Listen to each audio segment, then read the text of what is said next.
Hi, I'm going to show you how to cook another Mediterranean dish. This time it's stuffed peppers, and we're stuffing the peppers with some cheese and some mushrooms and some herbs and spices, and they're totally delicious. So these stuffed peppers can be served as a main dish, which is what I'll be doing today. I will have the main part of the dish will be a stuffed pepper. I will do some potato wedges and some salad to go with it. If you were having some, I don't know, a nice piece of grilled chicken or a piece of grilled fish for tea, you could easily put half one of these stuffed peppers with your dinner. So I've got 2 whole peppers because it's serving 2 people as the main part to the dish. But if you're serving 4 people and it's an accompaniment, then still you can use 2 peppers and just half a piece each. I've also got some sun-dried tomatoes. This is from a jar of sun-dried tomatoes. They were in some oil. I've got 4 little sections of the tomatoes and I've chopped them up quite roughly. The rest of the sun-dried tomatoes will need using up in about the next 4 or 5 days. So I'll probably blitz those in the food processor into some sort of pasta sauce. But for now, 4 pieces of sun-dried tomato chopped up quite roughly. I've also got half a cup of chopped up parsley, and I've made breadcrumbs out of 1 slice of bread. You could use white bread. I tend to like some sort of seeded bread or wholemeal bread. This one's got little poppy seeds and some sunflower seeds in, which gives a really nice chew when it's stuffed into the peppers. Here I've got about 50 grams of chopped up hazelnuts. You don't need to put nuts into this recipe. It does give a lovely flavour because I'm going to toast them shortly. You could also use some pine nuts or something. But if you're not a nut fan or you don't have any in the cupboard at the time, don't worry, you get plenty of flavour from the other ingredients. Here I've got about 100 grams of feta cheese. You could use any sort of soft cheese, so you could use some goat's cheese or some mozzarella. This is about 100 grams and I've chopped it roughly into little cubes. The pack came as a 200 gram pack, so with the rest of the feta cheese, which I need to use up in the next couple of days, I'll probably put some chunks into some homemade pizzas or into some salad for tomorrow's lunch. I've also got 175 grams of roughly chopped or diced chestnut mushrooms. You could use normal mushrooms, absolutely.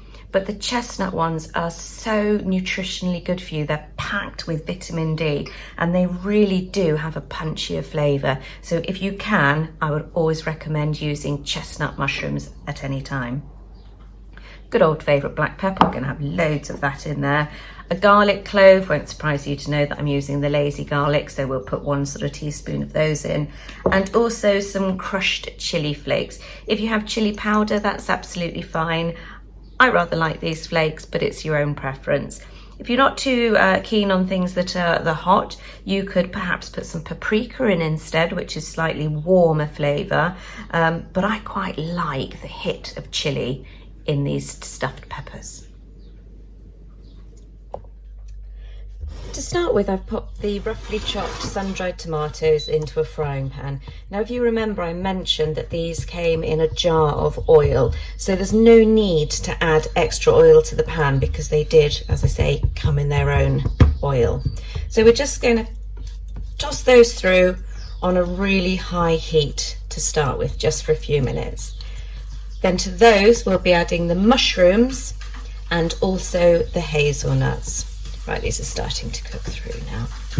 Now these mushrooms, I've chopped some of them and diced some of them, but I've also blitzed some of them in the food processor, so you've got some really, really tiny bits as well. I quite like that mixture of both. When it combines with the breadcrumbs, it makes a really nice mixture. But if you just want the bigger chunks, that's absolutely fine. It's another one of those recipes that you can play around with when you become confident with it. You can add extra bits in or leave certain things out. We're going to probably cook these for just 2 or 3 minutes. It won't need any more than that. Oh, it already smells absolutely amazing.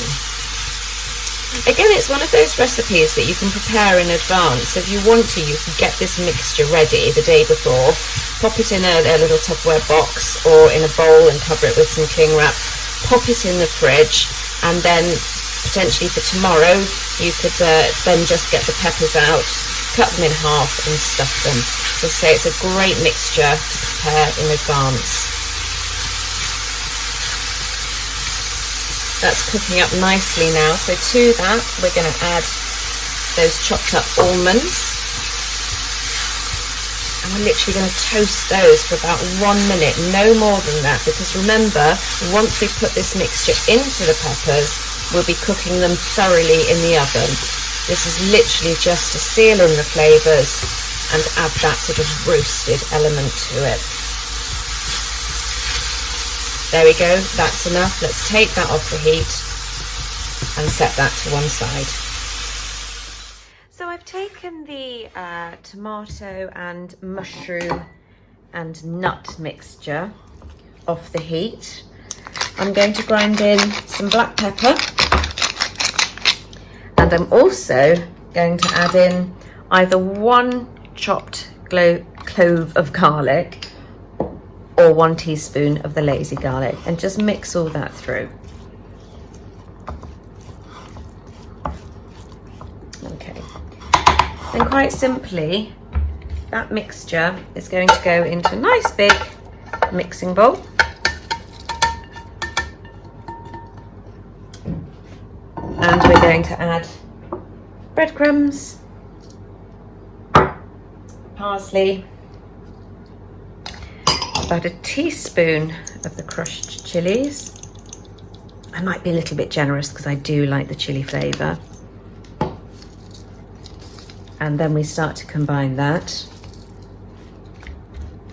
And as that's combining beautifully, we pop in